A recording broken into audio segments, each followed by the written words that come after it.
ကိုဘယ်လိုချစ်ကြလဲဘိုးကတော့ကိုအရင်ချစ်တယ်အဲ့ဒါကြောင့် Vivo V60 ကိုအမြဲတမ်းဆောင်နေလေ Vivo V60 မှာပါတယ်ဇိုက်လန်ရဲ့ focal length 5မျိုးနဲ့ဆိုတော့ကိုချစ်တဲ့အခိုက်အတန့်တွေကိုဘယ်တော့မှလက်မလွတ်တော့ဘူးလေကဲ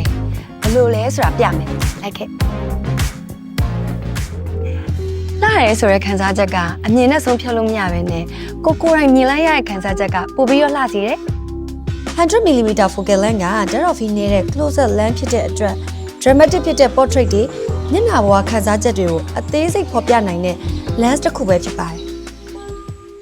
ဒီ lens ကတော့ telephoto lens တစ်ခုဖြစ်ပြီး background ကိုပိုပြီးနီးကပ်စေတဲ့အပြင်ဝန်းဝါရဲ့စိတ်ခံစားချက်ကိုလည်းတစ်ပြိုင်တည်းဖော်ပြနိုင်တယ် 50mm က classic ဖြစ်တဲ့ portrait lens တစ်ခုပါဝန်းဝါတို့မျက်လုံးကမြင်တဲ့အတိုင်းတဘာဝကြနူးညံ့စွာနဲ့အမှန်တိုင်းဖမ်းယူပေးတယ် 35mm lens ကတော့ street photo တွေအတွက်အကောင်းဆုံးရွေးချယ်မှုပါပဲလူကိုအနီးကပ်ဖမ်းယူနိုင်တဲ့အပြင်လှောက်ရှားနေတဲ့မြို့ပြ background ကိုလည်းထည့်သွင်းဖမ်းယူနိုင်တယ်